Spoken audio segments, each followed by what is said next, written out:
আজকের পার্টিকুলার ভিডিওটা হতে চলেছে মাই exam morning to night routine. আজকের এই ভিডিওটা সম্পূর্ণ রিয়েলিস্টিক এবং প্রোডাক্টিভ হতে চলেছে। ভিডিওতে এমন কিছু টিপস এবং ট্রিক্স তোমাদের বলবো যেগুলো যে কোনো স্কুল এবং কলেজ স্টুডেন্টদের 90 থেকে 90 আপ নাম্বার পেতে 100% হেল্পফুল হবে। তো চলো ভিডিওটা একদম প্রথম থেকে শুরু করা যাক। আগের দিন রাত্রে সমস্ত ড্রেস, লোশন, ক্রাঞ্চি গুছিয়ে রেখে দিয়েছিলাম। আর যেহেতু সকাল 5টায় ঘুম থেকে উঠবো তাই অ্যালার্মও দিয়ে রেখেছিলাম। সকাল সকাল ঘুম থেকে উঠে যাতে তাড়াহুড়ো না লাগে তাই তাড়াতাড়ি গুছিয়ে একদম ঘুমিয়ে পড়েছিলাম, বাট নো রিস্ক, তাই 4 থেকে 5টাও অ্যালার্ম দিয়ে দিয়েছিলাম। তো চলো পরের দিন দেখা হচ্ছে। তো রাধে রাধে সবাইকে। সকাল সকাল অ্যালার্ম বাজতেই মোটামুটি 5:10 নাগাদ উঠে পড়েছি। উঠেই সবার আগে বিছানার উপর বসে পড়েছিলাম মশারিটা খুলে। আজ হাতে সময় খুব কম, কারণ আজ হচ্ছে আমার সোশিওলজি এক্সাম 11টা থেকে। বাট এই প্রথম বছর সিট পড়েছে অনেক দূরে, আমাদের বাড়ি থেকে প্রায় 1.5 ঘন্টার মতন ডিস্টেন্স। সুতরাং বুঝতেই পারছো সারাদিনটা ব্যস্ততায় কাটবে আর তাড়াতাড়ি করার চেষ্টা করছি আজকে। তাই বিছানা গোছানোর দায়িত্বটা সম্পূর্ণ মাকেই দিয়ে দিলাম, কিন্তু বাকি কাজগুলো তো আমাকেই করতে হবে। তাই সকালবেলা ঘুম থেকে সবার আগে উঠে জানলাটা খুলে একটু ঠান্ডা হাওয়া নিয়ে নিচ্ছিলাম, যাতে শরীরটা একদম ভেতর থেকে অ্যাক্টিভ হয়ে যায় আর আজকে প্রপার দিনের জন্য পুরো এনার্জেটিক হয়ে যায়। একটু হলেও ঘুম ঘুম পাচ্ছিল, কিন্তু আজকে যেহেতু এক্সাম তাই ঠান্ডা ঠান্ডা জল মুখের ওপর দিয়ে ঘুমটা কাটিয়ে নিলাম। তারপর নর্মালি সকালবেলা আমার যেহেতু স্কিনটা ড্রাই হয়ে যায় তাই লোশন, ক্রিম সমস্ত কিছু মাখার পর 1 কাপ গরম জল নিয়ে নিলাম ফ্লাক্স থেকে। গরম জলটা ভাবলাম এখানেই দাঁড়িয়ে দাঁড়িয়ে খেয়ে নিই, তারপর পড়তে বসে যাই। তারপর ভাবলাম না, একটু আমাদের দিনটার প্রথম শুরুটা একটু ভালোভাবে করা উচিত, তাই চলেই আসলাম প্রকৃতির কাছে দিনের শুরুটা একটু ভালোভাবে কাটাতে। গরম জলটা খেতে খেতে একটু হাঁটাহাঁটিও করছিলাম আর চিন্তা করছিলাম কোন কোনগুলো পড়বো। আগের দিন রাত্রেই আমি যেগুলো বাকি ছিল মুখস্থ করা সেগুলো পড়ে রেখেছিলাম। আর পরীক্ষার দিন তো মুখস্থ করার মতন কিছুই থাকে না, শুধুমাত্র রিভিশনই দিতে হয়। তো সেগুলোই ভাবছিলাম যে কোনগুলো এখনো রিভিশন দেওয়ার মতন আছে বা ভুলে গেছি। তোমরা তো সবাই জানো আমি সকালবেলা সবার আগে গাছের যত্নটা নিই, তবে এত সুন্দর এরা বেড়ে উঠছে শুধুমাত্র 2-3 দিন পর পর জল দেওয়াতেই আমি একদম অবাক, জানো তো। এই ফুলটার নাম জানি কসমস, কিন্তু আরেকটা যেই ফুলটা দেখালাম তোমাদেরকে ওই ফুলটার নাম আমি জানি না। তারপর গাছে জল দিয়ে চলে গেছিলাম নিচে। এবার বইয়ের টেবিলটাও গোছাতে হবে। জানো তো আমার বইয়ের টেবিল আর জামা কাপড় রাখার জায়গাটা প্রতিদিন পরিষ্কার করলেও প্রতিদিন কিভাবে যেন এলোমেলো হয়ে যায়। তাই বই পড়ার আগেই সবার আগে আমি গুছিয়ে নিলাম টেবিলটা। হ্যাঁ, আজকে আমি বইয়ের টেবিলেই বইটা পড়ছি, কারণ বিছানায় যদি বই পড়ি হয়তো ঘুম ঘুম পাবে অথবা কম্বলের মধ্যে বসতে ইচ্ছে করবে। তাই জানলা একেবারে খুলে নিয়ে বসে পড়েছি। তারপর একটু ঠান্ডা লাগছিল বলে পরে জানলাটা বন্ধও করে দিয়েছিলাম। আমি এই সময়টা শুধুমাত্র পরীক্ষার আগে যেগুলো পড়া উচিত, মানে ধরো সাজেশনগুলো, প্রিভিয়াস ইয়ার কোয়েশ্চেনগুলো, সেইগুলোই পড়ি। তাছাড়া এক্সট্রা কোনো কিছুই পড়ি না পরীক্ষার আগের দিনগুলোতে। এইগুলোই বারবার রিভিশন দিতে থাকি, তাহলেই আমি প্রচুর প্রচুর কমন পাই।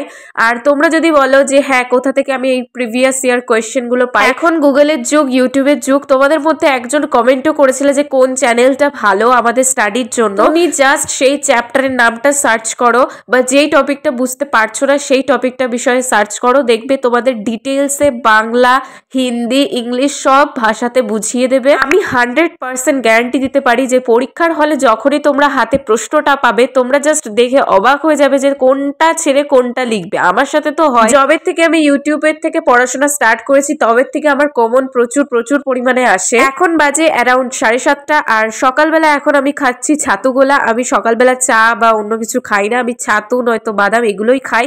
তো চলো এবারে রেডি হতে হবে কলেজ যাওয়ার জন্য। তো নাও রেডিও হয়ে গেছি, কলেজ যাব। এবার রেজিস্ট্রেশন কার্ড, আইডেন্টি কার্ড সমস্ত কিছু নিয়ে নিয়েছি। আর যেই নোটসগুলো জাস্ট একবার করে দেখে নিতে হবে ওখানে বসে বসে সেগুলোও নিয়ে নিয়েছি গুছিয়ে গাছিয়ে।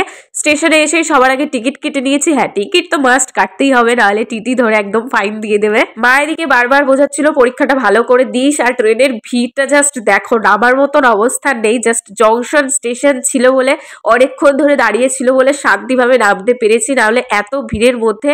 হ্যাঁ, আমার সিট পড়েছিল বারাসাত কলেজে, এখানেই আমার পরীক্ষাটা পড়েছিল। চলো নতুন কলেজে একটা নতুন এক্সপিরিয়েন্স নিয়ে আসছি আর ভেতরে গিয়ে তোমাদেরকে সবাইকে দেখিয়ে দিচ্ছি। এইখানে সিট পড়েছিল 45 নাম্বার রুমে। এখানে এসেই সবাইকে দেখি একেবারে বসে পড়েছে বেঞ্চে। আর এই যে আমার বান্ধবী ললিতারা, এদের সাথে একটু পজিটিভিটি আর কি আড্ডা এই সমস্ত করছিলাম, কারণ কলেজে এসে সাধারণত এত ক্রাউডের মধ্যে পড়াটা হয় না।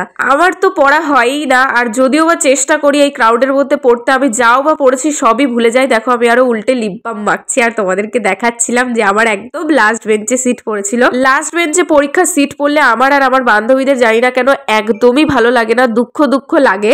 সবার দেখি কত আনন্দ হয়, ফার্স্ট বেঞ্চের মতন আনন্দ আর কোথাও নেই, সত্যি কথা বলছি। ফার্স্ট বেঞ্চে বসলে সবসময় রিল্যাক্সে পরীক্ষা দেওয়া যায়, মিডিলেও বসলে এদিক থেকে ওদিক থেকে জানোই এখন কি আর বলবো। তোমাদেরকে একটা কথাই বলবো, পরীক্ষার সময় নিজের প্রিপারেশনটা নিজেই কমপ্লিট করে নেবে, যেটুকু পারবে সেটুকুই প্রিপারেশন যেন ঠিকঠাক থাকে, কারণ অন্যের ভরসায় কখনোই পরীক্ষা দিতে যাওয়া উচিত না। তো নাও, জ্ঞানটা তো দিয়ে দিলাম, এবার তোমাদের ব্যাপার, তোমরা কতটা অ্যাবজর্ভ করবে। এদিকে ট্রেন তো আমার আসছেই না, তারপর ছোলা মাখা খেয়ে ট্রেনে উঠে পড়লাম। বাড়ি আসতে আসতে মোটামুটি 3:30 থেকে 4টে বেজে গিয়েছিল, তাই আমি ভীষণ টায়ার্ড ফিল করছিলাম, তাই ড্রেস চেঞ্জ করে একেবারে ঘুমিয়ে নিয়েছিলাম।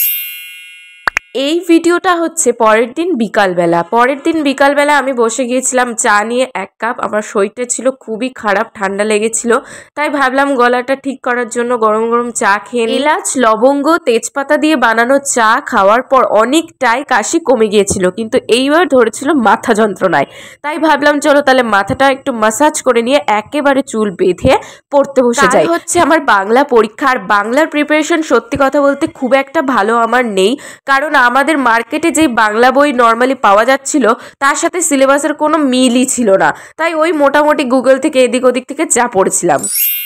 এই ভিডিওটা হচ্ছে আমার বাংলা পরীক্ষার দিনের সকালবেলার ভিডিও। আজকে খুব একটা তাড়াতাড়ি উঠিনি, আজকে উঠেছি 7:30 নাগাদ, কারণ আজকে হচ্ছে 2টো থেকে পরীক্ষা, তাই অত ব্যস্ত করার আজকে কিছু নেই। তাছাড়াও আগের দিন রাত্রে আমি সমস্ত পড়া কমপ্লিট করে তারপরে শুয়েছিলাম, তাই বলে ভেবো না রাত জেগে আবার পড়া করেছি। পরীক্ষার আগের দিন কখনোই রাত জেগে পড়া উচিত না, সারাদিন পড়লেই আমাদের হয়ে যায়। মশারির মধ্যেই ম্যাক্সিমাম পড়া কমপ্লিট করে নিয়েছিলাম, কিন্তু এদিকে যা ঠান্ডা লেগেছিল আমার তো গলা দিয়ে আওয়াজও বেরোচ্ছিল না, তাই ইউটিউবে সার্চ করে দেখলাম কি করলে আমার কাশি বন্ধ হবে।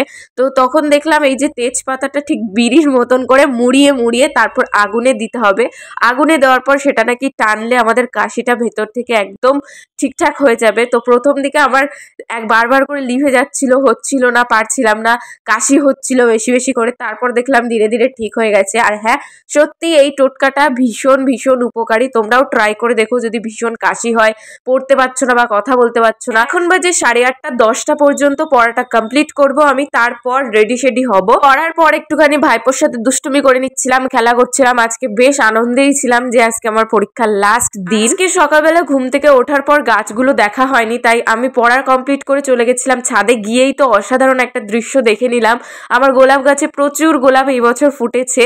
তারপর গুছিয়ে নিলাম, মা আমাকে বিনুনি করে দিচ্ছিল। তোমাদের মধ্যে একজন জিজ্ঞেস করেছিল আমি কোন সানস্ক্রিনটা ইউজ করি। আমি ইউজ করি ল্যাকমি SPF 50 PA+++ এই সানস্ক্রিনটা।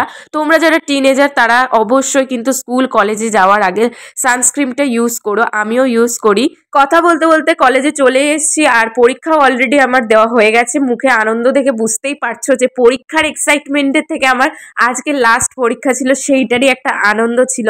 বাড়ি আসার সময় এই কানের জোড়াটা কিনে দিয়েছিল মা, আর 2টো পেন কিনে দিয়েছিল। এই পেন 2টো কাগজের পেন, হ্যাঁ, আর পিছনে ছিল একটা বীজ, জলে ফেলে দিলে নাকি নতুন গাছ গজাবে। দেখে একটা নতুনত্ব জিনিস পেয়ে আমি নিয়ে নিলাম। তো চলো, আজকের ভিডিওটা তোমাদের কেমন লাগলো কমেন্টে কিন্তু জানিও, আর ভালো লাগলে একটা লাইক দিয়ে দিও, আর সব সময় পাশে থেকো। তো চলো, দেখা হচ্ছে পরের ভিডিওতে। তোমরা কিন্তু চ্যানেলটাকে সাবস্ক্রাইব করতে একদম ভুলো না। তো চলো, বাই।